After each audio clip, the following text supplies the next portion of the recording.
Hello guys, welcome back to the channel microbiology with Deepak. आज हमारा topic of discussion रहेगा blotting technique के बारे में।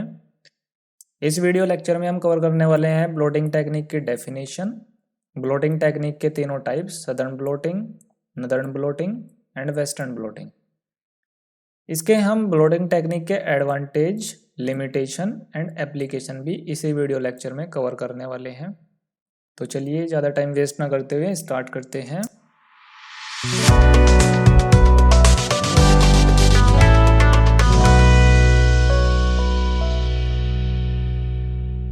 सबसे पहले आता है हमारे पास what is blotting technique. Blotting technique क्या होता है?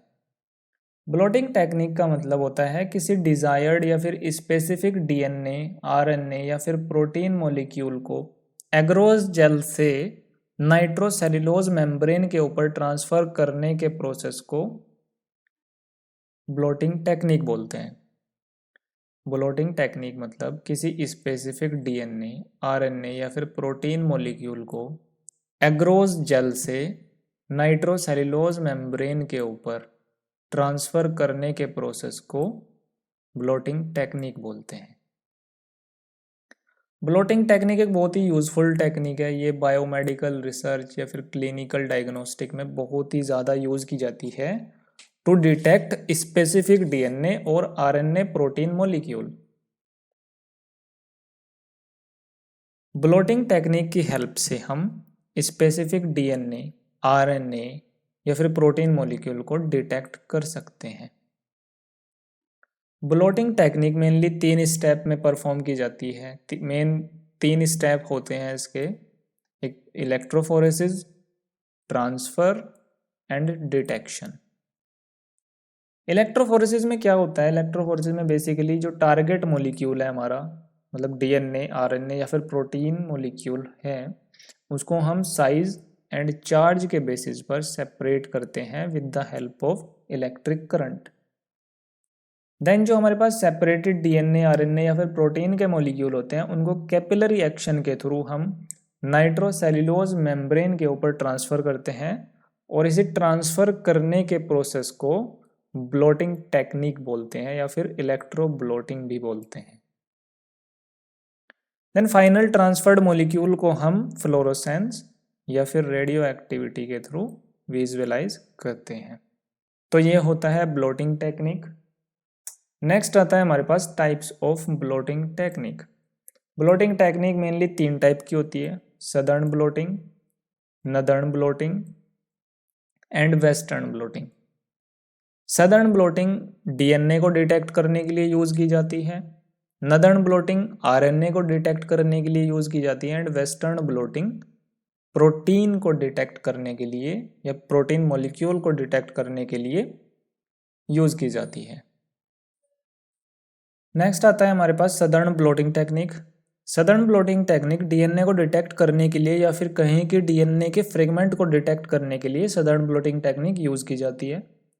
इसमें डबल स्टैंडर्ड डीएनए की इलेक्ट्रोफोरेसिस की जाती है, मतलब डीएनए को एग्रोस जेल पर रन कराया जाता है। इलेक्ट्रोफोरेसिस कंप्लीट होने के बाद डीएनए को माइल्ड एल्कली सॉल्यूशन में डिप किया जाता है, जिससे कि डीएनए का डीनेचुरेशन होता है। डीनेचुरेशन का मतलब है डीएनए के दोनों स्ट्रैंड को सेपरेट करना। हमें पता है डीएनए डबल स्टैंडर्ड होता है, तो डीनेचुरेशन करने से डीएनए सिंगल स्टैंडर्ड में कन्वर्ट हो जाता है। Southern blotting technique, northern blotting technique and western blotting technique पर मैंने डिटेल्ड वीडियो बनाया हुआ है। मैं इन तीनों वीडियो का लिंक डिस्क्रिप्शन में प्रोवाइड कर दूंगा, आप वहां जाकर तीनों वीडियो को चेक कर सकते हैं, देख सकते हैं, और आपकी जो कोई भी क्वेरीज होगी आप मुझे कमेंट बॉक्स में कमेंट कर सकते हैं। देन डीनेचुरेशन होने के बाद डीएनए के जो फ्रेगमेंट हैं उनको हम नाइट्रोसेल्यूलोज मेम्ब्रेन पर ट्रांसफर कर देते हैं। नाइट्रोसेल्यूलोज मेम्ब्रेन पर ट्रांसफर करने के बाद हम डीएनए को उसके कॉम्प्लीमेंट्री सीक्वेंस से हाइब्रिडाइज कराते हैं, जिनको हम प्रोब बोलते हैं। प्रोब क्या होता है? प्रोब बेसिकली कॉम्प्लीमेंट्री सीक्वेंस होता है जो कि सिंगल स्टैंडर्ड डीएनए जो हमने ट्रांसफर किया है नाइट्रोसेल्यूलोज मेम्ब्रेन के ऊपर, वो उस सिंगल स्टैंडर्ड डीएनए के कॉम्प्लीमेंट्री सीक्वेंस होते हैं जो उसके साथ जो डीएनए के साथ हाइब्रिडाइज हो जाते हैं। Probe radio active nucleic acid भी होते हैं। देन फिर प्रोब डीएनए के साथ बाउंड हो जाता है एंड उसको फिर हम रेडियोग्राम की हेल्प से विजुअलाइज कर सकते हैं। तो ये हमारी सदर्न ब्लोटिंग टेक्निक जो हमने ब्रीफ में डिस्कस किया है। देन अब आता है हमारे पास northern blotting technique. Northern blotting technique भी सदर्न ब्लोटिंग टेक्निक के जैसी ही है, बस सदर्न ब्लोटिंग टेक्निक में हम डीएनए को डिटेक्ट करते हैं, किसी स्पेसिफिक या डिजायर्ड डीएनए को डिटेक्ट करते हैं, और नदर्न ब्लोटिंग टेक्निक में हम स्पेसिफिक आरएनए मॉलिक्यूल को डिटेक्ट करते हैं। प्रोसेस सेम होता है, ठीक है। इसमें भी सबसे पहले सैंपल हमें प्रिपेयर करना होता है, आरएनए कंटेनिंग सैंपल हमें प्रिपेयर करना होता है। देन उसको फिर हमें जेल इलेक्ट्रोफोरेसिस पर रन करते हैं। एंड उसके बाद इलेक्ट्रोफोरेसिस कंप्लीट होने के बाद हम उसे नाइट्रोसेल्यूलोज मेम्ब्रेन या फिर नाइलॉन मेम्ब्रेन के ऊपर ट्रांसफ़र करते हैं। ट्रांसफ़र करने के बाद हम उसे रेडियो लेबल्ड प्रोब के साथ हाइब्रिडाइज कराते हैं। देन जो रेडियो लेबल्ड प्रोब होते हैं वो आरएनए के साथ बाउंड कर जाते हैं। देन उसको फिर हम एनालाइज कर सकते हैं with the help of autoradiogram and X ray. तो ये था हमारे पास नदर्न ब्लोटिंग टेक्निक। नेक्स्ट आता है हमारे पास western blotting technique. Western blotting technique हम सेल में किसी प्रोटीन या प्रोटीन के एक्सप्रेशन को डिटेक्ट करने के लिए वेस्टर्न ब्लोटिंग टेक्निक यूज़ की जाती है। वेस्टर्न ब्लोटिंग टेक्निक परफॉर्म करने के लिए सबसे पहले सेल में से प्रोटीन को आइसोलेट करते हैं। देन फिर हम आइसोलेटेड प्रोटीन सैंपल को प्रिपेयर करते हैं। उसके बाद फिर हम आइसोलेटेड प्रोटीन सैंपल को एसडीएस पेज इलेक्ट्रोफोरेसिस पर रन करते हैं। इसमें एग्रोस जेल इलेक्ट्रोफोरेसिस नहीं होती, इसमें एसडीएस पेज इलेक्ट्रोफोरेसिस रन की जाती है, ठीक है। देन फिर जब हम प्रोटीन सैंपल को एसडीएस पेज इलेक्ट्रोफोरेसिस पर रन करते हैं तो जो प्रोटीन होता है वो मोलिकुलर वेट के बेसिस पर सेपरेट हो जाता है। एसडीएस पेज इलेक्ट्रोफोरेसिस रन करने के बाद हम प्रोटीन एक्सप्रेशन जानने के लिए उसको नाइट्रोसेल्यूलोज मेम्ब्रेन के ऊपर ट्रांसफ़र करते हैं, और इसी प्रोसेस को हम वेस्टर्न ब्लोटिंग टेक्निक बोलते हैं। देन फिर हम नाइट्रोसेल्यूलोज मेम्ब्रेन को ब्लॉक करते हैं। ब्लॉक करने के लिए हम नाइट्रोसेल्यूलोज मेम्ब्रेन को BSA सॉल्यूशन में डिप करके रखते हैं थोड़ी देर के लिए, जिससे कि मेम्ब्रेन ब्लॉक हो जाती है। और ये BSA सॉल्यूशन जहाँ पर प्रोटीन अटैच होता है वहाँ पर अटैच नहीं होता, बल्कि जो रिमेनिंग पार्ट है जहाँ पर प्रोटीन अटैच नहीं है वहाँ पर ये अटैच हो जाता है और ये मेम्ब्रेन को ब्लॉक कर देता है। जिससे कि जब हम प्राइमरी एंटीबॉडीज़ अप्लाई करते हैं तो प्राइमरी एंटीबॉडीज़ फिर हमारे सिर्फ डिज़ायर्ड प्रोटीन पर ही जाकर बाइंड होती हैं, वो नाइट्रोसेल्यूलोज मेम्ब्रेन के ऊपर बाउंड नहीं करती। देन बाउंड करने के लिए फिर हम उसको थोड़ी देर इंक्यूबेशन के लिए रख देते हैं। इंक्यूबेट होने के बाद जो प्राइमरी एंटीबॉडीज़ है वो अच्छे से बाइंड कर जाती हैं।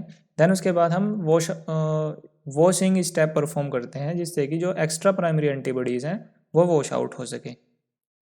देन वॉश आउट करने के बाद फिर हम सेकेंडरी एंटीबॉडीज़ अप्लाई करते हैं जो कि प्राइमरी एंटीबॉडीज़ के स्पेसिफिक होती हैं।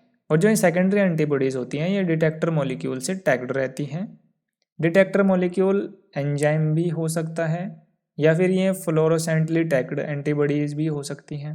देन फिर हम वॉशिंग स्टेप परफॉर्म करते हैं जैसे हमने प्राइमरी एंटीबॉडीज़ के अप्लाई करने के बाद किया था, जिससे कि जो सेकेंडरी एक्स्ट्रा एंटीबॉडीज़ हैं वो वॉश आउट हो सकें। देन फिर हम इसको फ्लोरोसेंट इमेजिंग मशीन में विजुअलाइज करते हैं। इससे फिर ये पता लग जाता है कि हमारे किस डिज़ायर्ड प्रोटीन ने कितना एक्सप्रेशन शो किया, ठीक है। तो ये था हमारे पास वेस्टर्न ब्लोटिंग टेक्निक। नेक्स्ट आता है हमारे पास advantage of blotting technique. Blotting technique के बहुत सारे एडवांटेजेस हैं, जैसे कि biomedical research and clinical diagnosis में हम डीएनए, आरएनए और प्रोटीन मॉलिक्यूल को डिटेक्ट कर सकते हैं। इवन हम इसको बहुत ही कम लेवल, जितना हमारे पास टारगेट मॉलिक्यूल अगर बहुत कम अमाउंट में है तब भी हम बहुत ही अच्छे तरीके से डिटेक्ट कर सकते हैं। सेकेंड एडवांटेज इसका ये है कि इसमें हम बिल्कुल सेलेक्टिव जो मॉलिक्यूल है हमारा डीएनए, आरएनए, उसको हम डिटेक्ट कर सकते हैं बिल्कुल, जिसको मतलब जो हमारे पास डिज़ायर्ड है या मतलब जीन ऑफ इंटरेस्ट जिसे हम कह सकते हैं, हम एग्जैक्ट उसी को हम इसमें डिटेक्ट कर सकते हैं। ये बहुत ही बड़ा और बहुत ही इम्पोर्टेंट इसके एडवांटेज है ब्लोटिंग टेक्निक के। इसके लिमिटेशंस भी काफ़ी सारे हैं, जैसे ये टाइम कंज्यूमिंग है बहुत ज़्यादा, ठीक है। इसमें एक बहुत ज़्यादा लंबा टाइम लग सकता है, काफ़ी कुछ घंटे भी लग सकते हैं कंप्लीट होने में। और ये बहुत ही हाई क्वालिटी सैंपल रिक्वायर करता है, मतलब अगर इसमें कोई हल्की सी भी इम्प्योरिटी हुई या कंटामिनेशन आ गया दैन ये पूरा रिजल्ट अफेक्ट कर देगा, ये इसका लिमिटेशन है। नेक्स्ट आते हैं हमारे पास application of blotting technique. Application क्या है, इसमें हम स्पेसिफिक डीएनए को डिटेक्ट कर सकते हैं, स्पेसिफिक आरएनए मॉलिक्यूल को डिटेक्ट कर सकते हैं जो जीन के द्वारा प्रोड्यूस किए गए हैं, मतलब जो हमारे पास जेनेटिक डिजीज़ हैं उनकी नई थेरेपी डेवलप करने में भी ये बहुत ज़्यादा हेल्पफुल है। इसकी हेल्प से हम प्रोटीन की सेल को कैसे प्रोटीन की सेल्स फंक्शन करती हैं उसको भी स्टडी कर सकते हैं, डिजीज़ की जो थेरेपी है उनको डायग्नोज कर सकते हैं, एबनॉर्मल प्रोटीन एक्सप्रेशन को हम इसमें डायग्नोज कर सकते हैं, कैंसर सेल को हम इसमें इजीली डिटेक्ट कर सकते हैं, हमारी बॉडी में क्या क्या जेनेटिक डिसऑर्डर आ रहे हैं उसको भी हम इजीली ब्लोटिंग टेक्निक की हेल्प से डायग्नोज कर सकते हैं। तो ये कुछ इसकी एप्लीकेशंस हैं, आप डिटेल में इसको रीड कर सकते हैं। So that's it for today guys. अगर आपको ये वीडियो अच्छी लगी है then please like share subscribe and southern northern blotting technique को डिटेल में पढ़ने के लिए आप वीडियो के डिस्क्रिप्शन में लिंक दे रखे हैं, आप वहाँ जाकर सदर्न नदर्न ब्लोटिंग की डिटेल वीडियो देख सकते हैं। Thank you, have a good day.